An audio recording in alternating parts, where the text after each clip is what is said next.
Hello friends, welcome back to my channel Leeru's kitchen lab. ఎండలు ఎలా ఉన్నాయండి? చాలా అద్దిరిపోతున్నాయి అనుకుంటున్నా.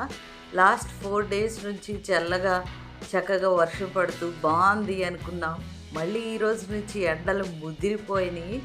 ఈ ఎండాకాలం ఎక్కువసేపు వంటగదిలో నిల్చుని ఉండి వంటలు చేసుకోవాలంటే చాలా కష్టంగా ఉంటుంది. అందుకే మన లేడీస్కి చక్కగా ఈజీగా సులువుగా అయిపోయే వంటలు ఏ ఉన్నాయని వెతుక్కోవాల్సి వస్తుంది ఈ ఎండాకాలం. ఎందుకంటే ఆ స్టవ్ వేళ్ళు ఎక్కువసేపు నిల్చుని వంట చేసుకుంటే చాలా నీరసంగా ఉంటుంది. అందుకే త్వరగా అయిపోయే వంటలు ఈ వేసవికాలం ప్రిఫర్ చేయండి. ఈరోజు మనం చేసుకోబోయే వంట అరటికాయ పిట్టు. దీనికోసం 2 పచ్చి అరటికాయలు కావాలి. ఈ 2 పచ్చి అరటికాయలు చూడండి నేను ఎలా కట్ చేసేసాను. ఇటు అటు తోకలు తీసేసి కట్ చేసేసి కుక్కర్లో వేసి ముక్కలు ములిగేలా నీళ్లు పోసి ఆ కుక్కర్ మూత పెట్టి స్టవ్ మీద పెట్టి 2 విజిల్స్ వచ్చే వరకు ఉంచి, విజిల్స్ వచ్చిన తర్వాత బంద్ చేసేసి ఆ స్టీమ్ అంతా పోయిన తర్వాత మూత తీసి ఆ స్ట్రైనర్తో చక్కగా ముక్కలు పక్కకు పెట్టుకుంటే చల్లబడతాయి. వాటి తొక్కల్ని నెమ్మదిగా ఒలుచుకోండి. మీకు ఈ వంట నచ్చితే మటుకు తప్పకుండా నా వీడియోకి ఒక లైక్ కొట్టండి. కొత్త వాళ్ళైతే తప్పకుండా సబ్స్క్రైబ్ చేసుకోండి అండ్ మీ ఫ్రెండ్స్కి షేర్ చేయండి. చూడండి నేను మొత్తానికి ఒలిచేస్తున్నాను. ఆ స్కిన్ లోపల వరకు తీయక్కర్లేదు, పై స్కిన్ తీస్తే సరిపోతుంది. ఆ పైన అంటే గట్టిగా ఉంటుంది చూడండి, అది ఉంచుకున్నా పర్వాలేదు, అది మనకి కూరలో బాగానే ఉంటుంది.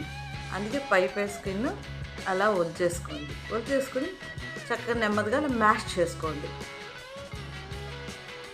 ఇది ఆల్రెడీ ఉడికిపోయి ఉంది కాబట్టి చేతితో ఈజీగా మ్యాష్ అయిపోతుంది అనమాట.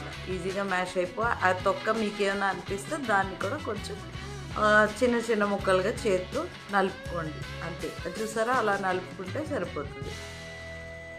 అంతే. ఇప్పుడు ఒక ప్యాన్ పెట్టుకుందాం. స్టవ్ మీద ప్యాన్ పెట్టుకుని అందులో ఆయిల్ వేసుకుని తాలింపు పెట్టుకుందాం అనమాట. తాలింపుకి మొదటిగా ఆవాలు వేసుకోండి.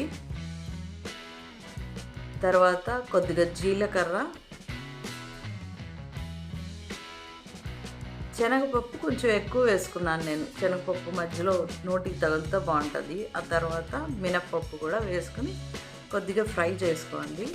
కొంచెం కరకరలాడుతూ ఇవి అన్నీ బాగుంటాయి అన్నమాట.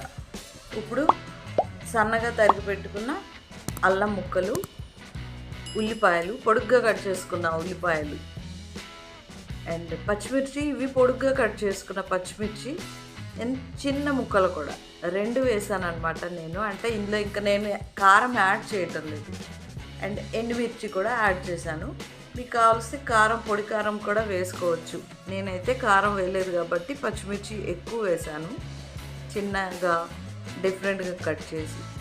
ఇప్పుడు ఉల్లిపాయలు వేగిన తర్వాత కొద్దిగా పసుపు వేయండి. ఆ పసుపుని కూడా ఆయిల్లో కొద్దిగా ఫ్రై చేసేసి ఉల్లిపాయల్లో కలిపేయండి. అంతా కలిపేసి ఉల్లిపాయలు వేగిన తర్వాత ఇక్కడ నేను ములక్కాడ ఆకులు వేసుకున్నా. ములగాకు, మా ఇంట్లో ములగ చెట్టు ఉంది. ములగాకు చాలా హెల్త్కి మంచిదని నేను అప్పుడప్పుడు ఫుడ్స్లో ఇలాగా కర్రీస్లో ములగాకు యాడ్ చేస్తూ ఉంటాను. మీరు ఇప్పుడు మ్యాష్ చేసి పెట్టుకున్న అరటికాయ అండ్ రుచికి సరిపడగా ఉప్పు వేసి చక్కగా అంతా కలిసేలా కలిపేసేయండి. అంతే, ఎంతో టేస్టీగా ఈజీగా అయిపోయే అరటికాయ పిట్టు రెడీ అయిపోయింది. ఇది రసంతో కానీ లేకపోతే మజ్జిగ చారుతో కానీ అన్నంలో తింటే చాలా బాగుంటుంది. తప్పకుండా మీరు కూడా ఒకసారి ట్రై చేయండి. ఈ సమ్మర్లో ఈజీ వంటలు వండుకోండి, హెల్తీగా ఉండండి, హ్యాపీగా ఉండండి. అండ్ ఈ వీడియో అయితే మీకు నచ్చుతున్నట్టయితే తప్పకుండా ఒక లైక్ కొట్టండి. కొత్త వాళ్ళైతే సబ్స్క్రైబ్ చేసుకోండి. నచ్చిన వాళ్ళ ఫ్రెండ్స్కి షేర్ చేయండి. Thank you.